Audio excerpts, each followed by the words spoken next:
Australia versus India का चौथा test match खत्म हो चुका है। आज पांचवा दिन था और आई थिंक क्या जबरदस्त मैच हुआ है। सुबह पहले सेशन में मतलब ऑस्ट्रेलिया ने आज उनकी आखिरी विकेट पड़ी थी, तकरीबन उन्होंने 6-7 रन बनाए। उसके बाद इंडिया बैटिंग के लिए आ गई। शुरू में काफी रेजिस्टेंस दिखाई दोनों ने, जायसवाल ने और रोहित शर्मा ने। और रोहित शर्मा शुरू में मुझे लगा कि यार काफी बेहतर लग रहे हैं, जिस तरह उनका जो हेड पोजीशन थी उनकी वो काफी बेहतर थी, बॉल बैट पे लग रहा था। लेकिन पहले सेशन के खत्म होते ही इंडिया के 3 आउट हो जाते हैं। जायसवाल खड़े रहते हैं, रोहित शर्मा आउट हो जाते हैं, विराट कोहली आउट हो जाते हैं, केएल राहुल आउट हो जाते हैं। सो उसके बाद फिर दूसरा सेशन होता है। पंट और जायसवाल वो सेशन पूरा निकाल जाते हैं, सेव कर जाते हैं इंडिया को कि यार आखिरी सेशन में ना अब 7 आउट ऑस्ट्रेलिया ने करने थे। और आखिरी सेशन में ज्यादा चांस ये भी थे कि जो ओवर्स हैं वो ज्यादा हो नहीं सकेंगे, लेकिन उसमें पूरी टीम आउट हो जाती है। 7 आउट हो जाते हैं आखिरी सेशन में। अब वो एक कोलैप्स था जायसवाल। अब उसमें आज काफी बातें हो रही थी कि जी अंपायरिंग ऐसी थी। पहली बात तो ये कि कंट्रोवर्शियल डिसीजंस थे, बट मोस्टली अगर आप ये देखेंगे जायसवाल वाला भी आउट था, आकाशदीप वाला भी आउट ही था। सो वो बहस उसमें जितनी कर सकते हैं वो तो बंदा करता ही रहेगा। लेकिन आई थिंक ओवरऑल अगर देखें तो मैं समझता हूँ कि मैच बड़ा जबरदस्त हुआ ऑस्ट्रेलिया की तरफ से भी। आई थिंक अगर एक चीज ये थोड़ी सी देखें ना कि ये मैच मतलब ऐसा नहीं था कि किसी भी ऑस्ट्रेलिया बड़ी इजीली ये जीत गया। ऑस्ट्रेलिया भी इसमें तंग हुआ है, उनको पूरी तरह से इंडिया ने तंग किया जितना वो कम्पीट कर सकते थे। आई थिंक ये टेस्ट मैच ड्रॉ हो सकता था, जिस पोजीशन में इंडिया टी के बाद थी ड्रॉ करना चाहिए था उसके बाद। बट आई थिंक मुझे अगर आप मैं पहले भी ये बात कर चुका हूँ कि ऐसे जब टोटल्स होते हैं ना और आप एक सेशन आपको चाहिए कोलैप्स करने के लिए और एक सेशन आपको चाहिए मैच जीतने के लिए, वो 7-8 बोले 10 बोले आपको अच्छी चाहिए आउट करने के लिए, तो वो पड़ जाती हैं। और दूसरी जो ऑस्ट्रेलिया की अप्रोच रहती है ना, हम असल में वो करते क्या है, हम जो गलतियां करते हैं एशियन टीम में बहुत ज्यादा गलती करती हैं। जब टेल एंडर्स आते हैं ना, हम अपने मेन बॉलर्स को कई दफा लगाई रखते हैं, बार बार उनको मार पड़ती है कई दफा। आपने साउथ अफ्रीका वाला टेस्ट मैच देखा होगा, हमने टेल एंडर से तो नहीं, खैर वो नीचे 8वीं विकेट के बाद हमने पार्टनरशिप बनवा दी, 100 रन की लीड ले ली, वो हमें कॉस्ट किया एंड पे। सो ये जनरली हम लोग ऐसे ही करते हैं कि टेल एंडर्स नीचे से आके रन्स बनाते हैं हमारे खिलाफ। और फिर आप ये देखें कि ऑस्ट्रेलियन टीम ने नीचे से आके किस तरह की बैटिंग की है। आप बॉलैंड को देखें, वो कितनी देर वो खड़ा रहा, नेथन लाइन को देखें, पैट कमिंस को देखें, उस बंदे ने 40-40 रन 2 इनिंग में किए, उसने मैच जिताया। फिर उसने 3-3 आउट भी किए हैं दोनों इनिंग में। सो ये कंट्रीब्यूशन होती है। ये कंट्रीब्यूशन नहीं कि एक इनिंग में आपने बिल्कुल साइड पे कर दिया, दूसरी इनिंग में आपने कुछ किया ही नहीं, जो कि हमारा जनरली हमारे साथ ये होता है। ये कंट्रीब्यूशन जो पूरे मैच में थी वो इस बंदे की थी। और डिसीजन मेकिंग जिस तरह की ये करते हैं और उसके बाद टेल एंडर्स पे जिस तरह से ये प्रेशर डालते हैं, ये आई थिंक वो नेक्स्ट लेवल है। पूरे मैच की सिचुएशन देखते हैं क्या हुआ इस मैच में। ऑस्ट्रेलिया ने पहले बैटिंग की और अच्छा स्टार्ट किया। उस्मान ख्वाजा ने भी 57 रन बनाए, 60 रन बनाए। कॉन्सलेस ने जिसका डेब्यू था और उसकी भी बड़ी जबरदस्त इनिंग थी पहली इनिंग में। और फिर उसके बाद मार्नस आते हैं, वो भी 72 रन बनाते हैं, 72 रन बना लेते हैं वो भी। उसके बाद स्टीव स्मिथ नीचे से आके 140 रन बना देते हैं। तो टॉप 4 जो थे उन्होंने बिल्कुल साइड पे पहले मैच कर दिया था पहली इनिंग में। ट्रेविस हेड जल्दी आउट हो जाते हैं दोनों इनिंग में, वो इस दफा जल्दी आउट हुए हैं, 0 पे आउट होते हैं पहली इनिंग में। मिचेल मार्श, अब इनका ये थोड़ा सा अलार्मिंग है क्योंकि 8वीं इनिंग हो गई है, परफॉर्मेंस कोई नहीं है। सो आई थिंक अब ऑस्ट्रेलिया शायद थोड़ा सा सोचे, लेकिन मेरे ख्याल से आखिरी टेस्ट मैच तो वो खिलाएंगे इनको। इसके बाद श्रीलंका के साथ भी इनके 2 टेस्ट मैच है। सो अब जो सिचुएशन WTC की भी हुई है उसमें से इंडिया और ऑस्ट्रेलिया में से एक टीम ही आगे जा सकती है। साउथ अफ्रीका तो मेरे ख्याल से शायद क्वालिफाई कर चुकी है, लेकिन इन दोनों में से एक टीम जा सकती है। अब उसमें ये है कि ऑस्ट्रेलिया श्रीलंका के साथ कैसा खेलती है। इंडिया इस वक्त 3रे नंबर पे है। सो आई थिंक मेरे ख्याल से इनको फिर एक मैच जीतना होगा वहां पे। अगर ये ऑस्ट्रेलिया आखिरी टेस्ट मैच भी बड़ा इंपॉर्टेंट है वैसे WTC के लिए, लेकिन मुझे लगता है कि जिस तरह ये क्रिकेट खेल रहे हैं वो मेरे ख्याल से ऑस्ट्रेलिया ही क्वालिफाई करेगी। लेकिन आई थिंक ये इंपॉर्टेंट तो है क्योंकि श्रीलंका में अगर खेलना इन्होंने तो वो स्पिन ट्रैक्स बनाएंगे, सो वो इतना इजी होगा नहीं ऑस्ट्रेलिया के लिए। लेकिन ऑस्ट्रेलिया को भी और श्रीलंका को भी, दोनों को बहुत अच्छी क्रिकेट खेलनी पड़ेगी वहां पे टेस्ट मैचेस जीतने के लिए। श्रीलंका को एडवांटेज तो होगा कि वो घर पे खेल रहे हैं अपने, लेकिन ऑस्ट्रेलिया आई थिंक देखते हैं वो जाके होता क्या। खैर उसके बाद एलेक्स कैरी ने 31 रन बनाए, पैट कमिंस ने 49 रन बनाए पहली इनिंग में, जो कि मतलब ये उस दिन की बात है कि जब हम बात कर रहे थे कि 350 रन थे इनके, और हम कह रहे थे कि 350 नहीं रन थे, 310-15 रन थे इनके, और हम कह रहे थे कि अगर ये 30-35 भी बना लेते तो 350 तक ही पहुंचेंगे, बहुत अच्छा खेलेंगे तो 300-350 तक पहुंचेंगे। और वहां से ये मैच को खींच के इन्होंने 474 रन बनाए, 550 रन बना दिए। उसमें 27 एक्स्ट्रा दिए इंडिया ने, 6 नो बॉलें थी उसमें भी। ये बड़ी इंटरेस्टिंग चीज है, ये 9 बॉलें ऐसे ही नहीं होती टेस्ट मैचेस में। बुमराह ने 3 नो बॉलें की, अब बुमराह भी अगर 9 बॉलें कर रहे हैं ना, तो इसका मतलब उस पर कितना प्रेशर है इस वक्त। मेरे ख्याल से तो ये मैच ऐसे ही लगा कि Bumrah and Jaiswal versus Australia, और किसी की तरफ से कुछ इतनी कंट्रीब्यूशन नजर आई नहीं उस तरह से। एक इनिंग उसकी थी रेड्डी की, दूसरी इनिंग में वो इतना खास वो भी कुछ नहीं कर सका। पहली इनिंग में बुमराह ने 4 आउट किए, आकाशदीप ने 2 आउट किए, और जडेजा ने 3 आउट किए, 1 आउट किया सुंदर ने। फिर इंडिया बैटिंग के लिए आता है तो जायसवाल 82 रन बनाता है, रोहित शर्मा फिर 3 पे आउट हो जाते हैं, KL Rahul 24 run, Virat Kohli 36 run, और फिर आकाशदीप आते हैं नाइट वॉचमैन, वो 0 पे आउट हो जाते हैं। फिर ऋषभ पंत आते हैं, वो 28 रन बनाते हैं। फिर उसके बाद जडेजा 17 रन बनाते हैं, फिर नीचे से आके, और यहाँ पे ना अब इस सिचुएशन में होप खत्म हो चुकी थी कि जहाँ पे पंट और जडेजा खड़े हुए थे, वहां से पंट नहीं, जडेजा और रेड्डी खड़े हुए थे आई थिंक। तो रेड्डी ने 114 रन बनाए, और सुंदर के साथ मिलके सुंदर ने भी 50 रन बनाए, तो वो 150-200 इन्होंने रन बनाए, जिसकी वजह से एक उम्मीद थी कि शायद इंडिया ये ड्रॉ कर ले या शायद जीत भी सके। सो पहली इनिंग में इस चीज ने होप दी और इंटरेस्टिंग बनाया मैच को, वरना ये मैच चौथे दिन खत्म हो जाना था। और बुमराह 0 पे आउट होते हैं, सिराज 4 आउट करते हैं, 4 रन बनाते हैं, और उसके बाद अगर देखें तो मिचेल स्टार्क ने आउट कोई नहीं किया पहली इनिंग में। दूसरी इनिंग में अगर देखें तो दूसरी इनिंग में भी स्टार्क ने 1 ही आउट किया। अच्छा, स्टार्क भी मेरे ख्याल से पूरी तरह से फिट था नहीं, वो थोड़ा सा उसमें मुझे ये कुछ इशू लग रहा था, वो मेरे ख्याल से फिट नहीं था पूरी तरह से। पैट कमिंस ने पहली इनिंग में भी 3 आउट किए, 18 ओवरों में 5 बैटिंग की, 28 रन दिए, तकरीबन 1.5 की इकोनॉमी थी। सो ये बड़ी इंटरेस्टिंग चीज है कि इकोनॉमी उनकी नहीं, ये दूसरी इनिंग की बात मैं कर रहा हूँ। हाँ, पहली इनिंग में तो आई थिंक उन्होंने पहली इनिंग में जब 234 नहीं,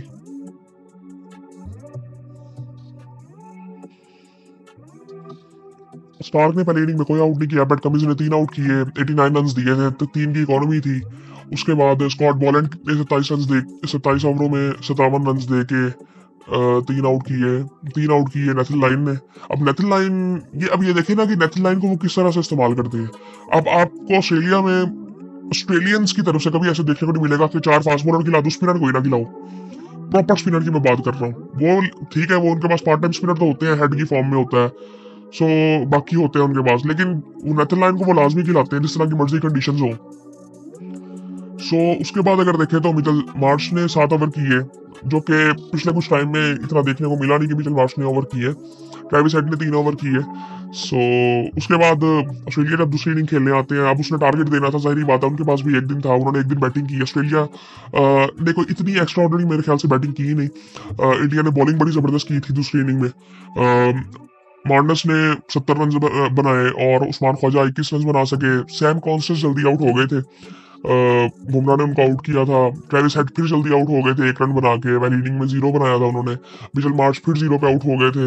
एलेक्स कैरी भी जल्दी आउट हो गए थे। फिर पैट कमिंस ने फिर दोबारा आके 41 रन बनाए। ये एक ना डिफाइनिंग आई थिंक चीज थी ऑस्ट्रेलिया की तरफ से, जो कंट्रीब्यूशन उनके कैप्टन की थी ना, जो कि बॉलर है, और बैटिंग में जो उसकी कंट्रीब्यूशन थी तकरीबन 90 रन उसने बनाए हैं।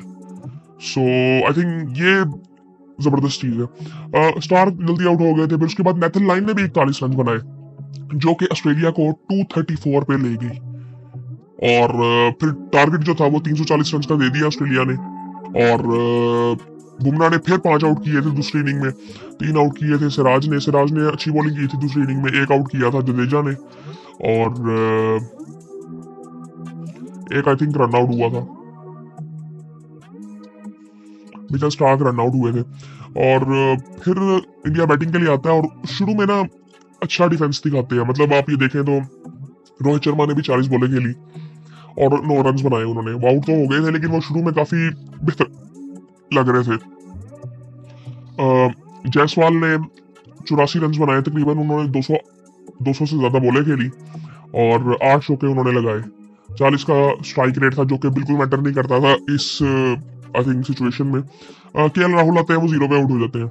अब इनके साथ भी आई थिंक बहुत सी अजीब सी चीजें होती हैं कि मतलब ये इनको किसी भी नंबर पे खिला दिया जाता है कि आज तूने ओपन करना है, आज तूने 1 डाउन खेलना है, आज तूने 7वें नंबर पे खेलना है। सो ये आई थिंक ये सारे नंबरों पे खेल चुके हैं हमें।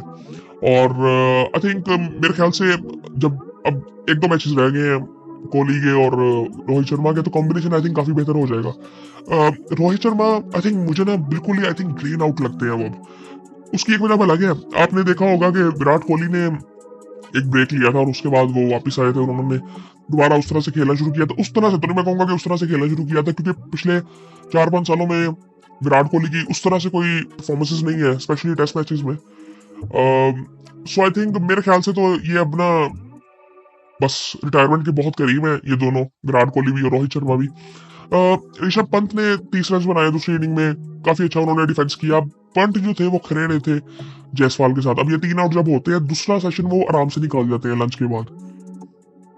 सो अब आखिरी सेशन में 7 आउट पड़े होते हैं और पंत और जायसवाल खड़े होते हैं। अब पंत फिर दोबारा वही चीज ट्राई करते हैं जो कि आई थिंक अब मैं ये तो नहीं कहूंगा कि जस्टिफाई कर सकते हैं क्योंकि उनका खेलने का तरीका वो वाला है, बट आई थिंक सिचुएशन कुछ इस तरह की थी कि जहां पे आपको सरवाइव तो करना था। खैर उसके बाद जडेजा आते हैं। अब मुझे समझ नहीं आई कि यार रेड्डी को ऊपर यहाँ पे क्यों नहीं भेजा जाता। मे बी ये लेफ्ट राइट का थोड़ा करना होगा इन्होंने, लेफ्ट राइट का भी क्या करना होगा, पंट आउट होते, हाँ वो भी लेफ्ट ही है। सो आप यहाँ पे लेफ्ट राइट का कर सकते थे, रेड्डी को ऊपर भेज सकते थे, लेकिन जडेजा ऊपर आए। So I think Reddy I think काफी बेहतर बैट्समैन है, जडेजा से तो बेहतर आई थिंक, उसको ऊपर भेजा जा सकता था लेकिन ऐसा हुआ नहीं है। लेकिन आई थिंक जडेजा का भी अगर देखे तो मेरे ख्याल से कोई उतनी लंबी उनकी क्रिकेट है नहीं अब। मे भी उनकी भी आखिरी सीरीज हो सकती है ये। खैर रेड्डी भी जल्दी आउट हो जाते हैं। फिर एक कोलैप्स ये किस्म का होता है, वाशिंगटन सुंदर नट आउट जाते हैं, आकाशदीप आउट हो जाते हैं। उनका भी एक कंट्रोवर्शियल बात तो हो रही है लेकिन वो आउट ही था यार, वो इतनी कोई ऐसी बात नहीं, आउट ही था वो। और बुमराह भी फिर आउट होते हैं, और बुमराह जब आउट होते हैं तो एक सेलिब्रेशन होती है ऑस्ट्रेलिया की तरफ से, स्पेशली वो कॉन्स्टर्स की तरफ से। सो मोहम्मद सिराज, क्योंकि जब कॉन्स्टर्स को आउट किया था तो एक आई थिंक एक रिस्पॉन्स था बुमराह की तरफ से भी कॉन्स्टर्स को। खैर इस तरह 155 रन बना पाती है। अब यहाँ पे आप देख लें तकरीबन 2 के रन रेट से इंडिया जा रहा था और वो फिर जीतने की तरफ तो नहीं जा रहे थे। अब इसमें कुछ चीजें ना हमें देखनी है यहाँ पे। पहले मैं आपको ये ऑस्ट्रेलिया की बॉलिंग जरा बताता हूँ। स्टार्क ने दूसरे इनिंग में अच्छी बॉलिंग की, तकरीबन 1.5 की इकोनॉमी थी उसकी, 1 आउट किया उसने 16 ओवरों में। कमिंस ने 3 आउट किए 28 रन देके 18 ओवरों में 5 मेडन किए। स्टार्क ने बड़ी जबरदस्त बॉलिंग की शुरू में, वो जिस तरह की वो बॉलिंग कर रहा था ना, मजा आ रहा था देख के। और स्कॉट बॉलैंड ने 3 आउट किए, ये भी बड़ा जबरदस्त था यार। ये आई थिंक ऑस्ट्रेलिया, अब ये भी इसकी भी एज काफी ज्यादा है, 35 साल इसकी भी उम्र है, तो इसकी भी मैक्सिमम 3-4 साल ही होगी मैक्सिमम, खींच भी लेगा तो क्रिकेट। लेकिन अभी फिलहाल इसने बॉलिंग अच्छी की। मिचेल मार्श ने 3 ओवर किए, 2 रन दिए, 2 मेडन किए। नेथन लाइन ने 2 आउट किए 20 ओवरों में, 6 मेडन किए, 37 रन दिए। और ट्रेविस हेड ने 5 ओवर किए और 1 ओवर किया मार्नस ने। सो आप यहाँ पे ये देखेंगे, ये देखिए अब इन्होंने सबको ट्राई किया, ट्रेविस हेड को भी ट्राई किया, मार्नस को भी ट्राई किया, नेथन लाइन को भी ट्राई किया, जो कि हम ये मुझे लगता है कि बहुत लेट करते हैं। स्पेशली जो एशियन टीम है ये बहुत लेट करती है। पाकिस्तान इंडिया की स्पेशली अगर मैं बात करूं तो हम ये वाली अप्रोच हमारी होती नहीं है कि यार जल्दी जल्दी चेंजेस करवाएं। अब जिस तरफ क्रिकेट जा रही है ना, तो ये स्पेल जो है ना ये छोटे होते जा रहे हैं। हम अभी भी उसी चीज में है कि यार बस वो मेन बॉलर आउट कर रहा है तो उसको कराते जाओ, अगर वो उसको रन पड़ भी रहे हैं तो कराते जाओ। ये जो चेंजेस है ना, इसकी टाइमिंग इनके मतलब ऑस्ट्रेलिया की तरफ से अगर दिखी है तो बड़ी जबरदस्त होती है, और वो अप्रोच आई थिंक काम भी करती है आजकल। खैर इस तरह ऑस्ट्रेलिया ये मैच 184 रन से जीती है। और आई थिंक अब काफी बातें हो रही हैं रोहित शर्मा, विराट कोहली की। आई थिंक मुझे लगता है कि अब एक दो मैचेस उनके रह गए, वो खेले तरीके से, और मेरे ख्याल से तो वो खुद ही छोड़ देंगे। अब ये एक चीज देखने वाली है कि वो चैंपियंस ट्रॉफी खेलेंगे कि नहीं। अब ये बड़ा इंटरेस्टिंग होगा कि वो वनडे टूर्नामेंट खेलेंगे कि नहीं, क्योंकि इस वक्त जो मार्केट किया जा रहा है वो विराट कोहली और रोहित शर्मा को ही किया जाएगा इंडिया की तरफ से। शायद उनका ये तो कंफर्म है कि उनका आखिरी के टूर्नामेंट है आईसीसी का। लेकिन इसमें जो एक चीज देखने वाली ये है कि मैं आपको ये बता दूं कि चैंपियंस ट्रॉफी जो थी वो 2020 के फॉर्मेट में होनी थी, 20 आवर फॉर्मेट में होनी थी इस दफा। लेकिन 50 आवर फॉर्मेट में इस वजह से करवाई गई थी कि इन दोनों ने 20 आवर से 20 आवर से रिटायरमेंट दे दी थी, T20 से रिटायरमेंट दे दी थी इस वजह से। सो ये सारी चीजें थी, और बाकी आई थिंक यही सूरत हाल है। सेव किया जा सकता है टेस्ट मैच, लेकिन आई थिंक मुझे लगता है कि होता नहीं है। साइकोलॉजिकली ऐसा बड़ा डिफिकल्ट हो जाता है ये। अगर इस मैच की सिचुएशन की अगर बात करें ना, सो ऐसी कोई सिचुएशन हो ना जहाँ पे आपने 300 प्लस रन चेज करनी है, 300 के राउंड अबाउट चेज करनी है, तो बड़ा मुश्किल होता है। ये डिपेंड करता है कि आपका पहला सेशन किस तरह का गया है, और बारिश वगैरह के चांसेस के हैं। ये सब चीजें डिपेंड कर रही होती हैं। अब काफी हद तक ऑस्ट्रेलिया ने मतलब इंडिया ने पहला सेशन भी अच्छा खेला था। ऑस्ट्रेलिया पूरी अपनी वो कोशिश लगा हुआ था। स्टार्क ने जिस तरह की बॉलिंग की थी ना, बहुत जबरदस्त बॉलिंग थी उसने। वो जायसवाल को जिस तरह की उसने बॉलिंग की थी, खैर पहले सेशन में 3 आउट होते हैं, फिर दूसरा सेशन इंडिया बहुत अच्छा खेल जाता है। अब फिर तीसरे सेशन में यार सर्वाइव करना चाहिए था, क्योंकि किसी भी वक्त मैच खत्म हो सकता था। लेकिन ऐसा हुआ नहीं है, और फिर पूरा एक कोलैप्स होता है इंडिया की तरफ से, और ऑस्ट्रेलिया ये मैच जीत जाता है। इस वक्त जो सीरीज की पोजीशन है वो 2 मैचेस ऑस्ट्रेलिया जीता है, 1 मैच इंडिया जीता है, और एक ड्रॉ हुआ है। अब 1 मैच पड़ा हुआ है जो कि 3 को शुरू होगा, और 3 को ही पाकिस्तान का भी दूसरा टेस्ट है। ये बड़ी इंटरेस्टिंग चीज है कि पाकिस्तान और इंडिया के मैचेस दोनों सीरीज इकट्ठी शुरू होंगी, और मतलब इकट्ठे मैचेस हैं दोनों के। ये वाले मैचेस भी साथ साथ चलेंगे, वो भी साथ साथ चलेंगे। सो काफी इंटरेस्टिंग है। बाकी आई थिंक क्या यार इतनी ज्यादा बात करें, पूरा टेस्ट मैच में हम बात करते ही रहे हैं, और उसमें रोहित और विराट के बारे में मैं इतनी कोई बात करना नहीं चाहता। मुझे नहीं लगता कि उनके बारे में कितनी बात करनी चाहिए, कि वो उनकी परफॉर्मेंसेस क्या है। सो ये 2-3 मैचेस उनके रहते हैं, 2 मैचेस ही कह सकते हैं। एक मैच जो ये आखिरी मैच ऑस्ट्रेलिया का है, हो सकता है इसी मैच में वो रिटायरमेंट का ऐलान कर दें, क्योंकि इसके बाद WTC का फाइनल होगा, वो भी जून में है यार। अभी वो जून में है, और आई थिंक पता नहीं, अब मे भी हो सकता है आखिरी मैच इनका टेस्ट मैच आखिरी हो। वैसे आज भी देखा जा रहा था कि शायद आज अनाउंस ना कर दे रिटायरमेंट दोनों, लेकिन अभी तक ऐसा हुआ तो कुछ नहीं। लेकिन अगर होगा तो फिर करेंगे उसमें भी बात। बाकी फिर आपसे बाद में मुलाकात होती है।